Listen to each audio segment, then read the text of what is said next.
Hai fellow viewers,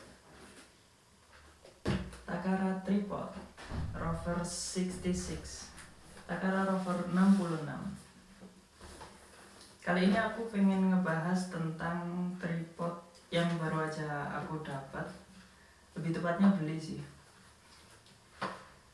untuk menggantikan tripod lama yang udah semakin mengkhawatirkan buat dipakai untuk kamera DSLR, karena kamera DSLR-nya lumayan berat. Jadinya kalau pakai tripod yang lama, kemungkinan lama-lama tripodnya akan semakin mengkhawatirkan. Takut kalau misalnya nanti nggak seimbang terus jatuh. Akhirnya aku memutuskan untuk upgrade ke Takara Rover 66 yang harganya lumayan budget ya buat tripod yang udah lumayan bagus di kelasnya gitu. Nggak sampai berjuta-juta karena biasa budget mepet. Jadinya sebenarnya sebelumnya aku cari-cari tripod apa aja yang kira-kira cocok buat menggantikan tripodku yang lama. Tapi setelah aku cari-cari, aku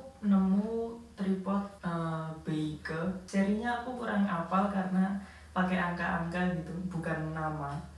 Dan setelah aku lihat review-reviewnya, terus kemudian aku lihat review dari Takara Rover 66 ini, akhirnya aku menjatuhkan pilihanku pada Takara Rover 66 ini. Sebelumnya, mari kita lihat dulu apa yang ada di boxnya ini.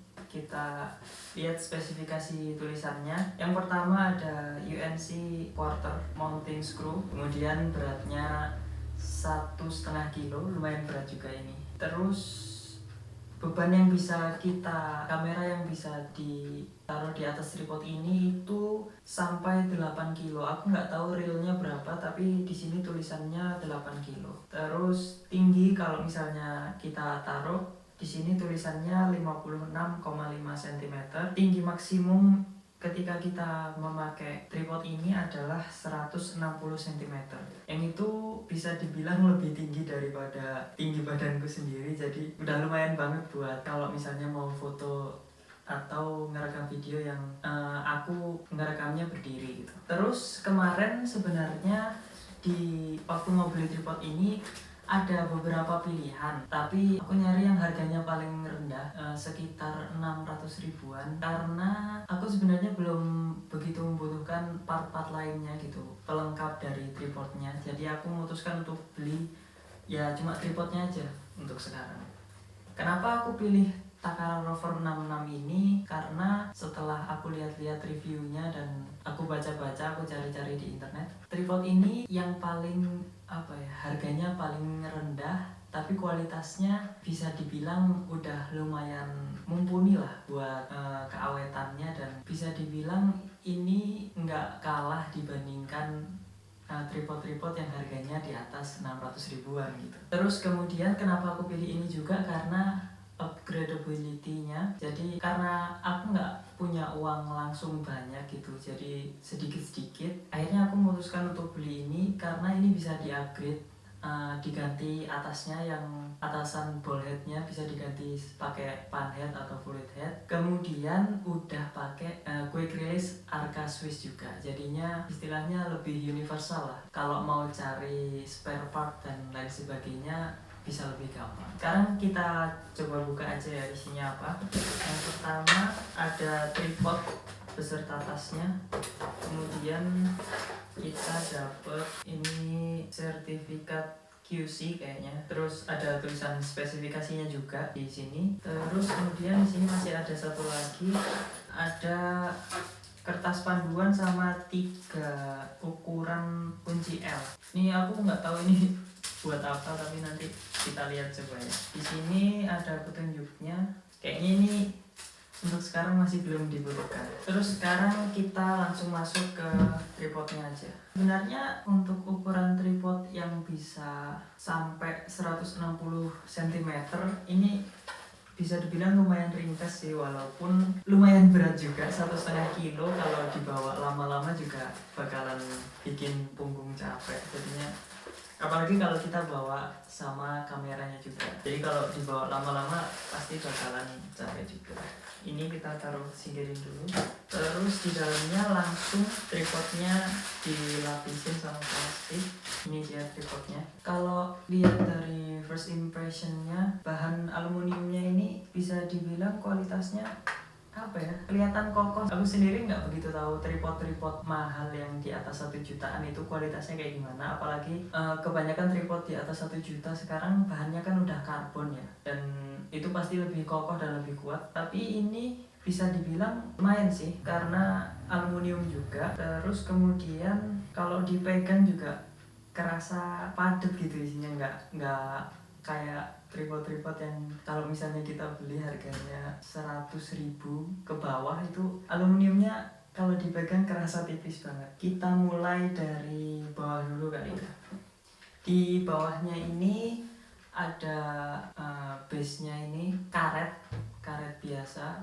Kalau misalnya kita taruh, kayaknya kalau misalnya kita taruh di lantai itu bakalan bisa lebih kenceng daripada kalau kita pakai plastik. Di bawahnya plastik ya, nggak bakal gerak-gerak gitu. Tapi kalau misalnya kita berdiriin ini di karpet, kayaknya bakalan licin juga sih, sama kayak plastik. Nah, tapi kalau misalnya kita ada di lapangan atau di tempat yang tanahnya lumayan empuk, kita bisa copot karetnya ini, dan ini ada kayak spike-nya gini. Ini bisa ditancepin ke tanah yang empuk, jadi bisa lebih sturdy lah. Terus kemudian bagian selanjutnya ini ada kaki-kakinya, ini bahannya aluminium dan ini ada 4 section. Jadi, dan ini langsung pakai quick lock gini ya, nggak diputer pakai ulir gitu. Jadi kita bisa langsung lebih cepat lah ketika mau sampai di ukuran yang kita tentukan, bisa langsung kita kunci kayak gini.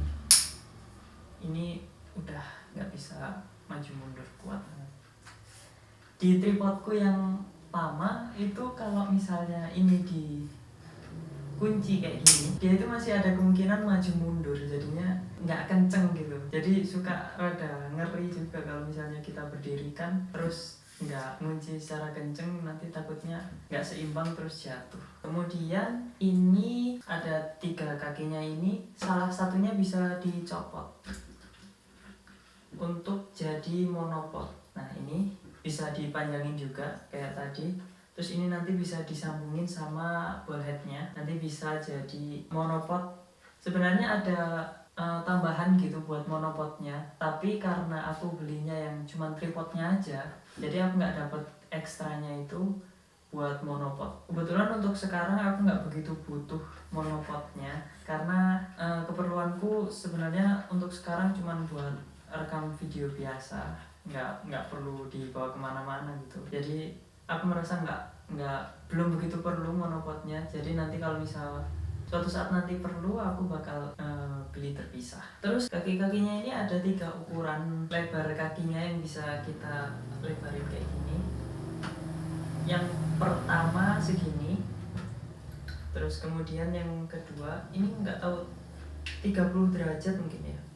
Terus yang kemudian yang kedua segini 60, kemudian yang terakhir 90, seperti ini. Jadi kalau kita mau shoot yang agak di bawah gitu, bisa kita taruh ke bagian yang paling atas gini, yang 90. Jadi bisa langsung nempel di tanah, tapi kita masih punya kontrol dengan barheadnya ini. Jadi rekaman kita bisa lebih konsisten lah daripada kita taruh langsung di tanah gitu. Terus di bawah ini ada pengait kayak gini, ini digunakan buat cantolan nanti kalau misal kameranya ini kan bisa di upgrade jadi semacam overhead rig gitu. Itu kadang kalau misalnya nggak seimbang, beratnya nggak seimbang, itu nanti bakal maju ke depan gini kan, jatuh. Nah, ini salah satu gunanya juga buat nanti kita kasih beban di sini biar dia lebih berat ke bawah dan ininya nggak akan jatuh ke depan. Atau kalau misal kita mau shoot di tempat yang lumayan berangin gitu, kita bisa gantungin tas mungkin atau beban di sini, biar ketika kita record atau foto sesuatu dia nggak akan jatuh ke kanan atau ke kiri. Kemudian di bagian atas ini ada ball headnya ini bisa dicopot kayak gini, dan ini bisa di-upgrade nantinya. Ini ada pegangan talinya ini juga. Ini kalau misal kayak gini, ini bisa diputer kayak gini, diputar ke bawah gini untuk ganti dari yang ukurannya besar kayak gini. Kalau misalnya kita mau ganti bar head atau fluid head, pan head, atau bisa dibalik kalau misalnya kita langsung mau taruh yang sekrupnya sekecil ini. Aku nggak begitu ngerti yang besar ini namanya apa, yang kecil ini namanya apa, tapi masing-masing ini ada gunanya tersendiri, jadi istilahnya lebih fleksibel lah. Dalam satu tripod kita udah bisa dapat dua jenis kayak gini. Untuk yang sekarang kita balikin, kita sesuaikan dengan baret yang ada. Nah, sebelum aku menentukan untuk beli si Takara Rover 66 ini yang kepalanya adalah ball head, sebelumnya aku pernah mau beli, pilihanku jatuh ke Takara Rover 66V yang kepalanya itu fluid head atau pan head. Setelah aku cari-cari dan aku lihat-lihat, terus kemudian aku banyak lihat video-video reviewnya, ternyata Takara Rover 66V itu kepala fluid headnya itu dia nggak pakai Arca Swiss quick release, jadi dia pakai bawaannya si Takara itu. Jadi bahannya plastik sih, bukan besi. Jadi kayaknya aku mikir kalau misalnya beli yang Takara Rover 66V, meskipun nanti bisa kita beli lagi ball headnya, tapi kita bakalan dapat fluid head yang kualitasnya menurutku nggak begitu bagus sih, ngelihat dari video-video review yang ada. Jadi akhirnya aku memutuskan untuk beli Takara Rover 66 aja yang kepalanya ball head ini, yang kualitasnya udah lumayan bagus. Ini metal, ini besi. Terus kemudian nanti kalau misalnya pada suatu saat aku butuh untuk punya fluid head atau pan head, nanti aku bakal beli terpisah, dan aku bisa beli yang kualitasnya lumayan lah, dan aku bisa milih yang dia pakai quick release Arca Swiss juga. Plate-nya ini juga pakai Arca Swiss. Nah, akhirnya aku memutuskan untuk beli yang Takara Rover yang 66 ini yang ball head, karena kebetulan untuk sekarang ini kebutuhan utamaku untuk tripodnya ini cuman untuk selain fotografi, itu juga untuk record video diem seperti biasa kayak gini, atau untuk ngambil b-roll dan lain sebagainya. Biasanya aku langsung pegang pakai tangan handheld. Jadi aku rasa untuk sekarang pakai yang ball head kayak gini itu udah bisa dibilang udah cukup lah. Akhirnya aku beli yang ini aja. Istimewanya dari ball headnya ini, bedanya sama si Takara Rover 66V itu, yang ball head ini dia udah pakai Arca Swiss plate quick release. Jadi istilahnya lebih universal lah. Kalau misalnya kita udah pakai Arca ini, kita pasangin satu di kamera. Kalau kita nanti punya rig lain yang punya plate yang sama kayak gini, Arca plate, bisa langsung plug and play, langsung pasang. Sedangkan yang kemarin yang sebelumnya aku putuskan untuk beli Takara Rover 66V itu dia nggak pakai. Jadinya takutnya nanti jadi kalau misal beli lagi yang lain misalnya ball head gitu, dia nggak langsung plug and play dan harus ganti si plate-nya ini, jadi bakalan ribet. Ini surprisingly bagus sih, karena di harga 600 ribuan kita udah bisa dapat tripod yang pakai Arca Swiss plate. Ini benar-benar bisa dibilang sekarang lebih banyak orang yang pakai si Arca Swiss ini. Banyak video-video di YouTube juga yang bilang kalau mereka udah banyak pindah dari Manfrotto plate ke Arca Swiss plate ini. Jadi kayaknya untuk di masa depan gitu, bisa dibilang kalau misalnya kita bisa ngejaga tripod ini dengan awet gitu, spare partnya bisa lebih banyak yang jual dan lebih fleksibel nanti kalau misalnya kita mau upgrade sesuatu. Aku mau jelasin di ball headnya ini apa aja. Yang pertama, ini knob yang paling besar ini gunanya buat dia biar kita bisa gerakin si ball headnya ini dengan leluasa, bisa kemana-mana ya.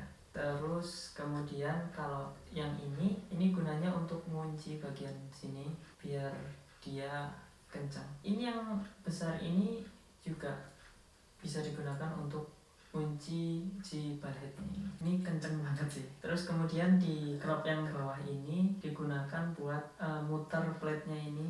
Plate bagian bawah ini yang ada tulisan, ada tanda panahnya ini, biar ketika nanti kita tempelkan di tripod, dia bisa digerakkan dengan lebih leluasa ke kanan dan ke kiri seperti ini. Ini terasa lebih premium daripada tripod-tripod yang sebelumnya aku punya, lebih menyenangkan lah dipegangnya. Terus kemudian di atas ballheadnya ini ada 3 water pass. Yang pertama 2 di sebelah sini, ini 2. Terus satu lagi berada di knob arca switch-nya. Ini arca switch-nya modelnya knob ya, jadi bukan yang quick lock kayak beberapa arca switch yang ada, tapi ini juga bisa kita. Jadi enaknya pakai arca switch itu kalau kita punya rig yang kayak gini dan terlalu besar dan nggak bisa kita slide in, kita bisa langsung pasang gini aja dan kita bisa langsung kunci. Dan arca switch plate-nya ini, quick release ini, dia punya 3 kondisi. Yang pertama lepas kayak gini, terus yang kedua dia masuk kayak gini tapi dia masih bergerak dengan leluasa, tapi dia nggak bisa diangkat, udah dia istilahnya terkunci lah. Yang terakhir adalah yang kencang, ini kencang. Kayaknya di video-video ke depan kalian akan, ya walaupun nggak akan ngerasain bedanya sih, tapi kayaknya di video yang selanjutnya aku bakal mulai pakai tripod yang ini, karena tripod yang lama kan aku alihkan buat tripod HP aja, karena sebenarnya tripod yang lama itu belum rusak sih, cuma kurang sturdy aja buat kamera DSLR yang lumayan berat. Jadi sekarang kegunaannya akan aku gantikan untuk ngerekam sesuatu yang ada lewat HP aja. Ini bisa kita pasang kembali di sini. Oh ya, ini di bagian yang tengahnya ini bisa dipanjangin juga. Jadi istilahnya dia 2 kali lipat lah ya panjangnya di kaki yang tengah. Yang ini yang bikin tingginya bisa jadi sampai 160 cm. Dan itu menurutku untuk sekarang sangat cukup sekali buat aku sih. Dilihat dari apa yang udah aku jelasin tadi, bisa dibilang aku cukup puas dari harganya yang 600 ribuan. Itu bisa ngedapetin tripod yang feel-nya itu udah kerasa premium banget, dan kalau dipegang itu nggak kerasa tipis dan murahan gitu. Kita bisa lebih yakin lah naruh kamera kita ada di atas tripod ini gitu. Jadi kita nggak perlu khawatir kalau misalnya ada angin atau ada kegoncang sedikit gitu, nggak akan jatuh. Karena di tripodku yang sebelumnya itu kaki yang bawahnya itu tipis banget, segini lah, sejari ini, tipis banget. Jadi kalau dipakai berdiri gini dia akan melengkung, dan itu sebenarnya lumayan bikin takut juga. Jadinya akhirnya setelah aku ngelihat ini, kayaknya aku yakin sih nggak bakalan kayak gitu lagi. Mungkin cukup segini aja untuk pembahasan tentang tripod Takara Rover 66 ini. Kalau misal ada pertanyaan bisa langsung kalian tanyakan di kolom komentar di bawah. Like videonya kalau kalian suka dan dislike kalau misal kalian nggak suka. Terima kasih telah menonton. Ciao.